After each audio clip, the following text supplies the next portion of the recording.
শহরে যারা আপনাদের সন্তানদেরকে মোটরসাইকেল কিনে দিচ্ছেন, প্লিজ দয়া করে তাদের মোটরসাইকেলকে সংযুক্তভাবে চালাতে বলবেন। ছয়ের একদিন পোস্টে আমদানি বাজারজাত অপরাধের ক্ষেত্রে অনধিক 2 বছরের কারাদণ্ড, অনধিক 2 লক্ষ টাকা অর্থদণ্ড বা উভয় নয়।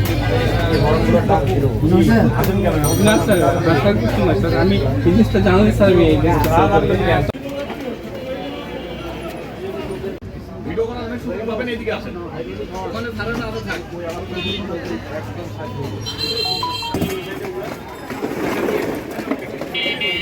তো এখানে আজকে আমরা যেটা মোবাইল কোড করলাম তুবা মোটরস, এবং এখানে আপনারা দেখতে পাচ্ছেন মদিনা মোটরস, অনেক দোকানই রয়েছে।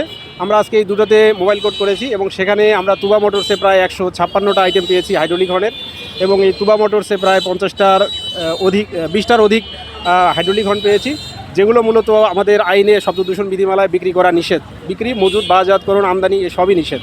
যার কারণে তাদেরকে আজকের মোবাইল কোর্টে দুটি প্রতিষ্ঠানকেই 50,000 টাকা করে অর্থদণ্ড দিয়েছি এবং অনাদায়ী 1 মাসের কারাদণ্ড দিয়েছি। মূলত তারা টাকা পরিশোধ করায়, অর্থদণ্ড পরিশোধ করায়, তাদের কারাদণ্ড আর প্রযোজ্য হবে না।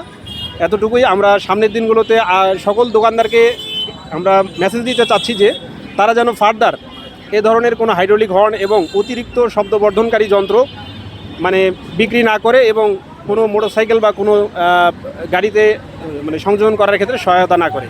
যদি করে থাকে আমাদের এই অভিযান অর্থাৎ মোবাইল কোড অব্যাহত থাকবে এবং তাদেরকে আইনের আওতায় এবং শাস্তির আওতায় আনা হবে।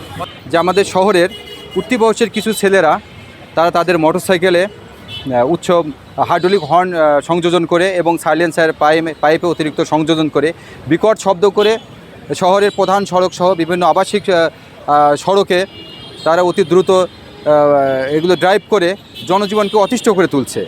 এরই প্রেক্ষিতে আমরা আমাদের বগুড়া জেলার মাননীয় পুলিশ সুপার জনাব শাহাদাত হোসেন পিপিএম স্যারের নির্দেশনায় আমরা এদের পিছনে কাজ শুরু করি। আপনারা ইতিমধ্যে লক্ষ্য করছেন যে আমরা শহরের এরকম বিকট শব্দকারী বেশ কিছু মোটরসাইকেলকে আমরা আটক করেছি এবং তাদেরকে জরিমানা করেছি এবং শাস্তির আওতায় এনেছি। পরবর্তীতে আমরা লক্ষ্য করছি যে আসলে শুধুমাত্র রাস্তা থেকে মোটরসাইকেলগুলোকে আটক করে শুধু এগুলো নিয়ন্ত্রণ করা সম্ভব নয়। শহরের কিছু ব্যবসায়ী যারা মোটরসাইকেলে এই ধরনের পার্টস বিক্রয় করে থাকে, পরবর্তীতে আমরা এই সব দোকানগুলোকে চিহ্নিত করে যেখান থেকে তারা হাইড্রোলিক হর্ন বিক্রি করে, ওই উঠতি বয়সের ছেলেরা যেখান থেকে এগুলো ক্রয় করে থাকে এবং যেখান থেকে সাইলেন্সার পাইপ সংযোজনকারীগুলো ক্রয় করে থাকে, সেই দোকানগুলো চিহ্নিত করে সেখানে আজকে আমরা আমাদের জেলা প্রশাসকের নির্বাহী ম্যাজিস্ট্রেট মহোদয়ের সাথে সমন্বয়ে সেখানে আজকে আমরা মোবাইল কোর্ট পরিচালনা করেছি। আমরা ইতিমধ্যে 2টি দোকানে আমাদের চকসুত্তরাপুরের তোবা মোটরস এবং আমাদের মুফিস পাগলা মোড়ের এখানে মদিনা অটো, 2টা দোকানেতে আমরা মোবাইল কোর্ট করে প্রায় 50-1 লক্ষ টাকা আমরা জরিমানা করেছি। আমরা শহরের সব উঠতি বয়সী ছেলেদের কাছে এবং আমরা সুধী সমাজের কাছে আমরা একটা মেসেজ পৌঁছে দিতে চাই যে শহরে যারা আপনাদের সন্তানদেরকে মোটরসাইকেল কিনে দিচ্ছেন, প্লিজ দয়া করে তাদের মোটরসাইকেলকে সংযুক্তভাবে চালাতে বলবেন। এই মোটরসাইকেলগুলোতে যেন তারা উচ্চ শব্দকারী হর্ন এবং সাইলেন্সার পাইপ এগুলো ব্যবহার না করে, আপনারা তাদের দিকে এগুলো খেয়াল রাখবেন।